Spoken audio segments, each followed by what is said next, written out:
بسم اللہ الرحمن الرحیم۔ السلام علیکم پیارے بچوں، آج ہم سبق نمبر 1 ہم کے 3 پند کی تشریح اور شاعر کا تعارف کریں گے۔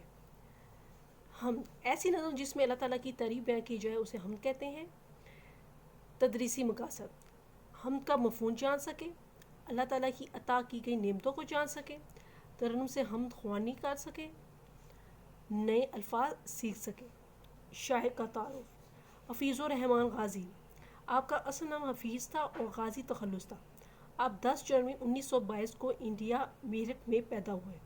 آپ نے ابتدائی تعلیم 1939 میں ہائی اسکول سے حاصل کی اور ایف اے پرائیویٹ کیا۔ حفیظ الرحمان غازی جماعت اسلامی کے ممبر بھی تھے۔ آپ نے 1947 میں شاعری لکھنا شروع کی۔ آپ نے 7 جنوری 2000 میں وفات پائی۔ بند نمبر 1، یہ میدانوں صحرا بنائے ہیں کس نے، یہ بل کھاتے دریا بہائے ہیں کس نے، ہمارے خدا نے، ہمارے خدا نے۔ صحرا، ویرانہ، ریگستان، بل کھاتے دریا، ٹیڑھے دریا۔ بند نمبر 1، تشریح۔ نظم کے پہلے بند میں شاعر کہتا ہے کہ وسیع اور عریض ریگستان اور بیابان کس نے بنائے ہیں، دور دراز تک بہتے ہوئے بل کھاتے دریا کس نے بہائے ہیں۔ دنیا میں موجود ہر چیز اللہ نے بنائی ہے، میدانوں کی وسعت ہو یا صحراؤں کی ویرانی، سمندروں کی وسعت ہو یا دریاؤں کا پانی، ہر چیز کو ہمارے خدا نے بنایا ہے۔ بند نمبر 2، یہ گلشن میں پھولوں کی رنگین قطاریں بکھیری ہیں کس نے چمن میں بہاریں، ہمارے خدا نے، ہمارے خدا نے۔ گلشن، باغ، رنگین قطاریں، رنگ در قطاریں، چمن، باغ، بکھیری، پھیلائی۔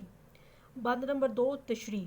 اس بند میں شاعر کہتا ہے کہ باغ میں خوبصورت اور رنگ برنگے پھولوں کی قطاریں اور چمن میں پھیلی ہوئی بہاریں سب کو بنانے والا اللہ تعالیٰ ہے۔ باغ میں موجود خوبصورت پھول جو رنگوں اور خوشبوؤں سے بھرے ہوئے ہیں، چمن کی ان رنگ بدلتی بہاروں کا خالق و مالک اللہ تعالیٰ ہے۔ بند نمبر 3، یہ چاند اور سورج بنائے ہیں کس نے، سیاہی کے پردے اٹھائے ہیں کس نے، ہمارے خدا نے، ہمارے خدا نے۔ بنائے ہیں، پیدا کیے ہیں، سیاہی، تاریکی، اندھیرا، پردے اٹھانا، راز فاش کرنا۔ بند نمبر 3، تشریح۔ اس بند میں شاعر کہتا ہے کہ دن کے وقت سورج کی روشنی، رات کو چاند کی چاندی کس نے بنائی ہے۔ اللہ تعالیٰ نے کائنات کے لیے سورج کو روشنی اور حرارت کا بہت بڑا ذریعہ بنایا، چاند کی چاندنی کو سکون اور روشنی کا ذریعہ بنایا۔ یہ پاک پروردگار ہے جو دن کو سورج کی روشنی سے اور رات کو چاند کی چاندنی سے منور کرتا ہے۔ بند نمبر 4، سجائے ہیں کس نے فلک پہ ستارے، لبھاتے ہیں شب میں جو دل کو ہمارے، ہمارے خدا نے، ہمارے خدا نے۔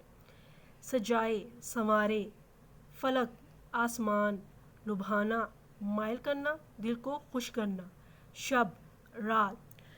پیارے بچوں، ویڈیو کو دوبارہ دیکھیں، تشریح اور الفاظ معنی یاد کریں اور دی گئی جگہ پر الفاظ معنی لکھ کر اس کی مشق کریں۔ والسلام۔